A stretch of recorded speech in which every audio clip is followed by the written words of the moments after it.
د ګاونډ زمونږ تړون تاسو سره د وینې او زمونږ تړون زمونږ حیات محمد خان شیرپا او شهید سره دا هغه پښتنې وینې تړون دی او انشاءالله مشر موږ د سره دا وعده کوو چې موږ هم په دې دی چې د پارټۍ دپاره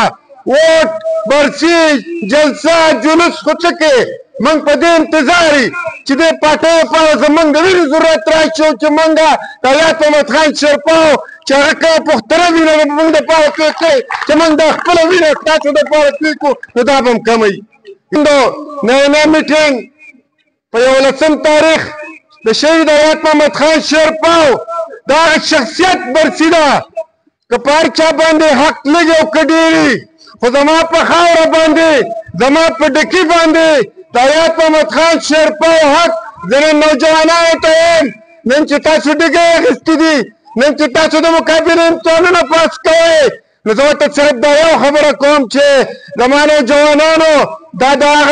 هغه شهید دا هغه سوچ تسلسل دی چې هغه ډکي کلي ته راغلی نو ډکي کلي کې سکول نه و نو هغه خپله اوجه سکول کړه په خپله هغې نه استاد ونیو مشرانو ته د هغې پته ده چې په هغې کې خلکو سبق دا هغه ځای نه د ډکي ترقي چې شروع کړه نو په هر ځای کې خلک وایي نن داسې محکمه نشته چې په هغې کې زما د ډکي کس چې کوم دی هغه نوکر نه وي نن داسې اداره نشته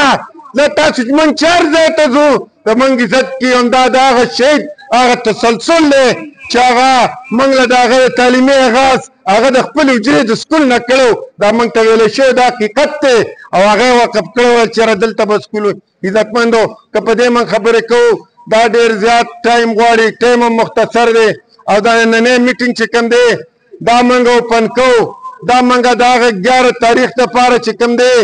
دا زموږ دپاره څه نوې خبره هم نه ده خو دې ځای کې موږ نن مشر ته ثابتوو به د خیره سره مشر چې ماله کوم ټارګېټ را کړی نو انشاءالله هغه به داسې وي چې نن په شارټ نوټس باندې موږ تقریبا زما دا خیال و چېرې د 100 کسانو میټینګ او یقینا موږ به 100 ته هم ټلیفون نه و کړی خو د هر چا ځان سم دغه دې 3 4 روان کړي نو هغې نه دونه لوی میټینګ جوړ شو دا ستاسو د اتفاق دا د پارټۍ زموږ کارکنانو د اتفاق وجه ده او زموږ د ویښل د یو سوچ دی چې شهید حیات محمد خان شیرپا زموږ دپاره قرباني ورکړې نو دا میټینګ موږ اوپن کوو د خیره سره